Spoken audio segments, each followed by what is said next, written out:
Good afternoon, everyone. Thank you for joining the Chamber's Business Update Call, where today we will be focusing on the resources available to both employees and employers within our region and our state.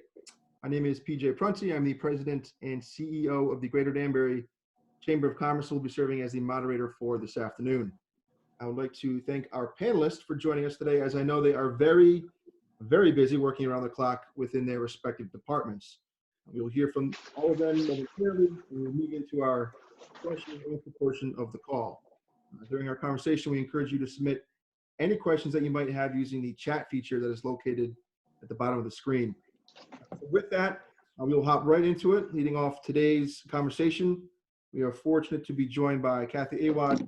He's the Executive Director of the Northwest Regional Workforce Investment Board, which is the Chamber's main strategic partner in all things workforce development related. Caffe, appreciate you carving some time out, and welcome to our call. Thank you, PJ, and thank you to the Danbury Chamber for putting this opportunity together for some of us to reach out to those that have questions, concerns, or just looking for a general update. I would tell you from the workforce development perspective, you're right. We are very busy right now. We have stood up on our webpage. I'll just go through the plug on our webpage. Across the top, we have a COVID banner that provides opportunity and access to additional resources for both businesses and job seekers at this time. We're not sure what's next for our economy, but we know what's right now as far as job availability and what employers are hiring. We've got a special link there for folks that are looking for work. If you happen to be an employer listening in today and you find yourself in need of employees, I would encourage you to reach out to us at nrwib.org and make us aware, because we can add your company to the growing list of company links that we are able to promote for people looking for work to try to get back into the workforce as quick as possible. Again, if you're a job seeker impacted by COVID and you're looking to schedule a virtual employment support session, there's an opportunity for you to click there, and staff will get back to you and schedule a virtual conversation with you. So the Workforce Board continues to work to develop a strategic stand-up plan for when the governor gives a semi-all clear for us to start to resume some semblance of normalcy, although who knows when that will actually happen. But we have applied with the state of Connecticut for significant funding for an emergency grant to provide for temporary employees to get right back to work, to assist businesses as they look to stand up some employees and perhaps new employees with subsidized wages. We'll be able to help, as well as helping job seekers who have lost jobs that they're unlikely to return to, most likely in the retail and in the accommodation industry, retrain and get back into the workforce. So we're here. Most of our staff is working remotely. There are a few of us that do come in to the office from time to time, but we are here, we're available and ready to meet any and all of your needs as best we can in these certain unusual times. Thank you, Caffe. Appreciate that. I just shared with everyone the Northwest Regional Workforce Investment Board's link on the in the group chat there, so you guys can find a ton of information on their website, and I know that they're available for communication as well. Again, for those that are able to use that chat feature through the Zoom app and desktop, I encourage you to submit questions using that platform, as I will try to get them into the queue later on when we are done with our speakers.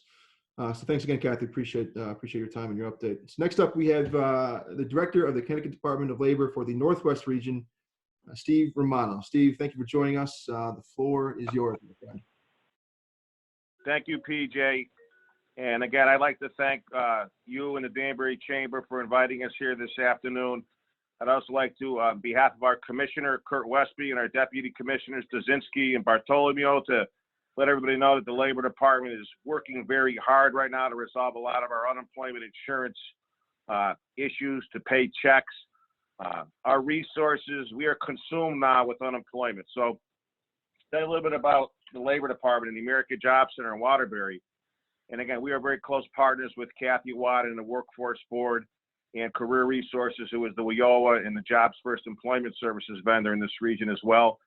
So we provide services within employment services and with unemployment insurance. And again, given the times that we're experiencing right now, again, the Labor Department and basically all of our resources are dedicated towards unemployment insurance and processing the tens of thousands of claims right now that we are backlogged, and basically to pay people their unemployment checks. So just to give everyone on this call an idea what our primary focus is right now, that's what it is.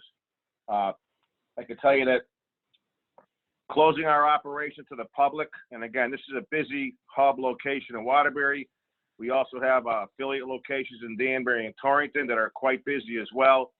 Closing these locations to the public is a tremendous impact on the way we do business. So we tried to adapt in many ways. As Kathy had mentioned, her staff is home teleworking. I would tell you that half of the Department of Labor staff here in this region, in this office, are home teleworking as well. And again, they're providing a lot of unemployment insurance related type services. Staff had to have been equipped with different things to allow them to work. The most important thing that they've been allowed to have is a phone, because a lot of our customers have been calling on a telephone. They've been having a difficult time getting through on the main line, and we have to dedicate a lot of resources to answer those calls, again, to meet our customers' needs. And as you could imagine, folks need their money like anybody else does to pay their bills, and those calls are important, and we're doing a great job in this region in answering the telephone and answering those questions. We have, I did send PJ 4 or 5 links and attachments yesterday that quite possibly he could send out to the folks that are on this call. I'm prepared to answer some questions about some of the various unemployment insurance stimulus package type programs that are out there right now. These attachments that I did send to PJ could be quite useful to anybody on this call and anybody else for that matter. So I'll do my best to answer a lot of those questions. I will tell you that some of it is still in process right now. The last piece of news I just wanted to report to everybody, and it was in a lot of various media venues this morning, is that we had a positive breakthrough in our claims processing, where I do believe we're going to hopefully reduce the wait time for those folks that have filed for unemployment insurance online, reduce that wait time from 6 weeks to 1 week. And we're hoping to get that done in about a week to a week and a half. This is important for a lot of reasons. Obviously, we want to pay those claims.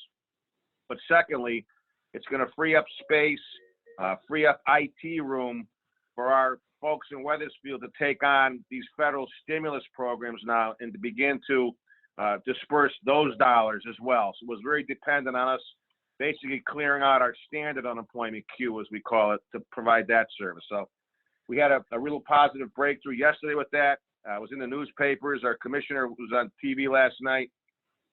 And again, I wanted to mention that to everybody on the call today. So I think that's all I have for now, PJ. Obviously, I'm ready to answer any questions that anybody would have. And again, I thank you for your time to give those few brief statements. And I wish everybody to be safe and sound out there as well. Thank you. Thank you, Steve. I appreciate it. You actually answered one of the questions that someone already submitted earlier today about the backlog and how you guys have received good news from that. So appreciate the update from that. Yep. Okay, moving along here. Michelle Caffe is joining us as well from the Business Services Specialist. She's with the Connecticut Northwest region. Michelle, thank you for joining us, and I appreciate you taking some time. Welcome. Oh, thank you so much for organizing this. So I do still get contacted by employers regarding job openings, and we are partnered with the Northwest Regional Investment Board in helping identify those openings and sharing them with our customers. So as the Business Services Specialist at the Labor Department, anytime an employer contacts me, I'm been advising them to utilize our free, no-cost website, which is cphires.com. There they can post job openings, and the most important thing is for them to either call or email me if they have the openings or if they need help posting. Once I'm contacted about the job, I can then put them out to all of our state and community contacts. I have hundreds of them through a distribution list where they can share that information. And also through CP Hires, we have a virtual recruiter feature that allows for employers to not only have access to the resumes within our system, but also to set up a recruiter feature to identify potential candidates. It allows me to go in and do a search. So if I have an employer that has a welder opening, I can go into our system and search for resumes that include welder and then see if there's any matches, and then I can connect the job seeker to the employer. So I've been doing a lot of that with the job centers being temporarily closed. All of the recruitment events for April have been canceled. I've been holding off on rescheduling anything just because we are not really sure when we're going to be open to the public. But I did have a number of recruitments that were scheduled, rescheduled, and then canceled. So I'm sure once we open back up, we'll have quite a few employers that are going to want to do recruitment events. The other piece that I did want to mention, I know there's a mix of different employers and different businesses, but there is still funding through the Manufacturing Innovation Fund incumbent worker training. So if there are any companies, manufacturing companies that are looking for funding where, say, their incumbent workers are taking online trainings or any type of training over the course of, say, a year, they can apply for this program right on our website. It's funded through the Department of Economic and Community Development, but the Department of Labor is administering that. So the funds are available. I know that there's a slowdown because companies are closed. Some have remained open, but they're operating with less staff. But it is available for any applications that you want to put in as you decide what you want to do for training your incumbent workers. The other piece I just want to mention is that the Connecticut SBA came up with 4 different programs for small businesses that they can take advantage of. I sent some information out to my employer contacts.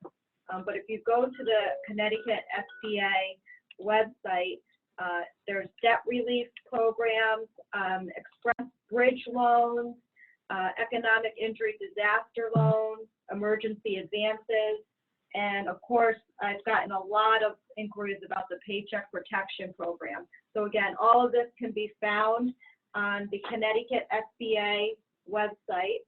And then going back to the Labor Department, we also have other programs for employers, such as the Rapid Response Unit for employers that are laying off their workers in groups, or the Shared Work Program so that you can retain your staff. And they would collect partial unemployment, but they would also be able to work reduced hours.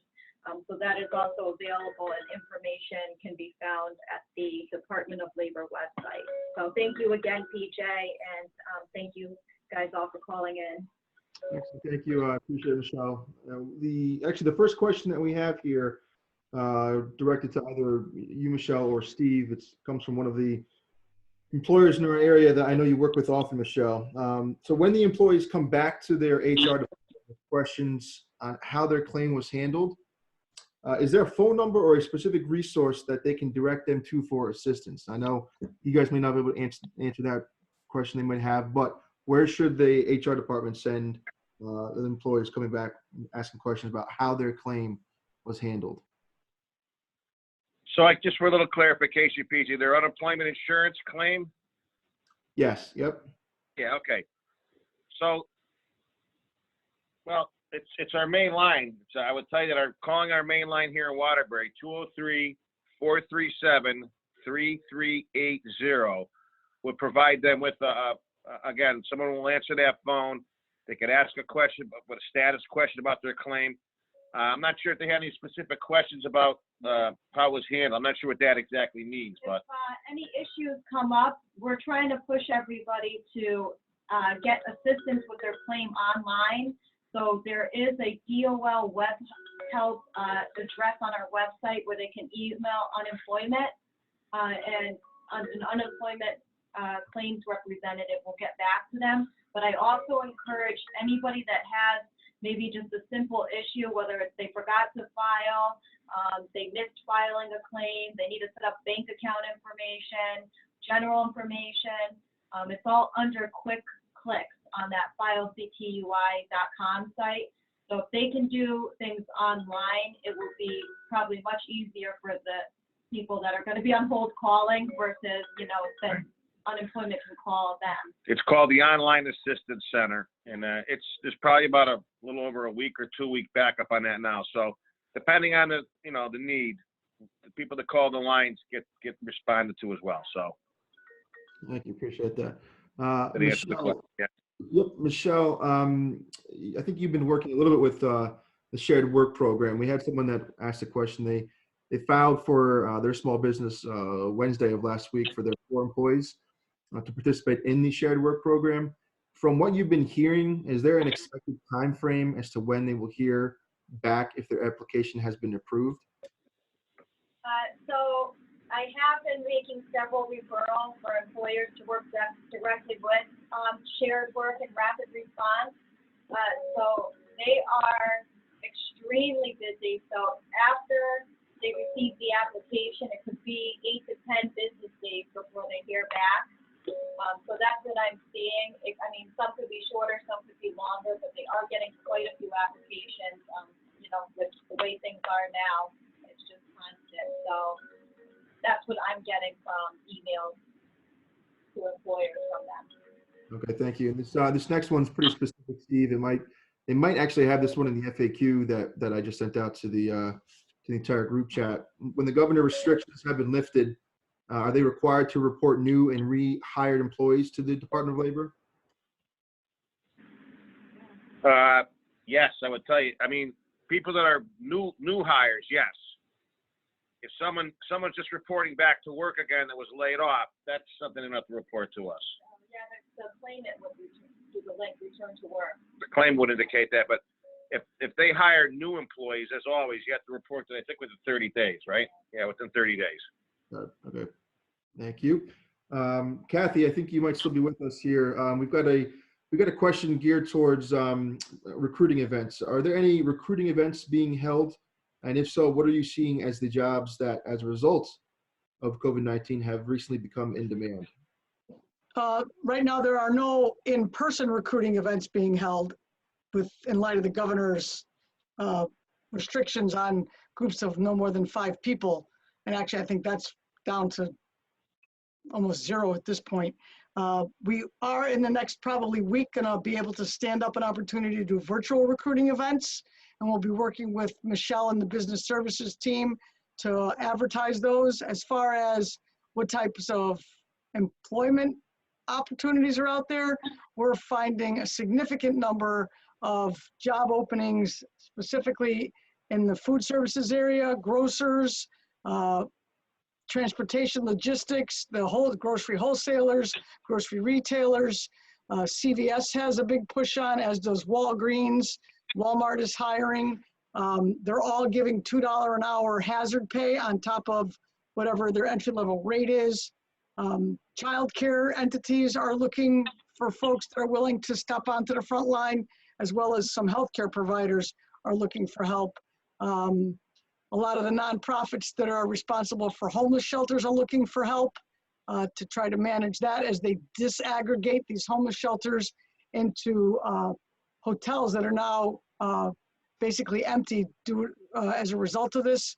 They're starting to disaggregate homeless shelters into hotels temporarily, and they need staff to staff that. So there is certainly a lot of opportunity out there if you're looking for work. Great, thank you, Kathy. Appreciate that. Steve, this next question I think will maybe be posed to you. We had some of these conversations about how do employers deal and communicate with Connecticut Department of Labor to let them know that they made an official offer back to the employees if they've been provided $600 in addition to the UI benefits. How do the employers communicate to DOL that a formal offer has been made and if the employees have decided not to come back because, quite frankly, they're sort of doing better with the unemployment benefit. What does that process look like? PJ, that's a great question. And we've been getting a lot of inquiries from employers on this. So is Kathy's people and Michelle and myself. So if in fact, an employer opens back to business and makes a bona fide job offer to one of their employees, former employees, we'll call them, and that employee refuses to respond back to work, that employer would need to do this. To me, this is quite a simple process. So if possible, on company letterhead, if it's a kind of a company that doesn't have a letterhead, that's, I guess, acceptable, maybe a business card attached with it, but on company letterhead, put down in that letter the name of the person who refused to work, that person's social security number, the date that the job offer was made and that the employee refused to come back to work, that date.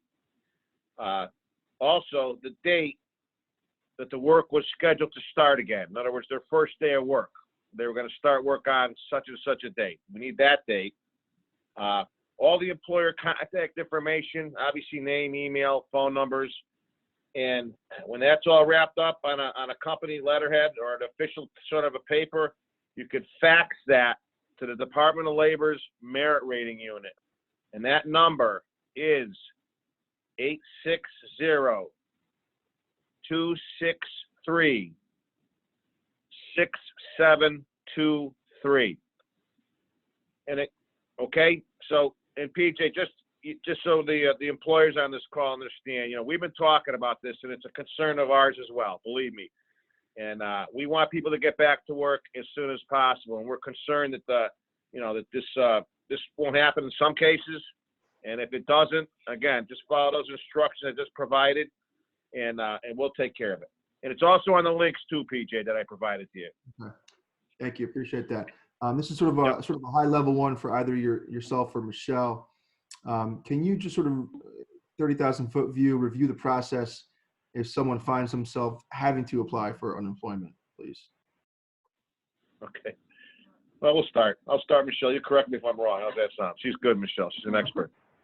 So if somebody has to file for unemployment, step one would be to go to our site to file for unemployment, and that's www.filectui.com. And I'll repeat that again. www.filectui.com.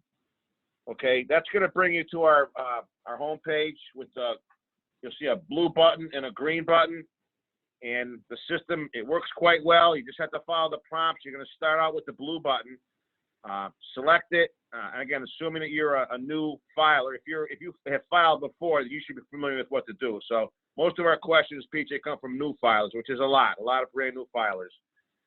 They complete those online screens. I believe there's 18 pages that they have to fill out.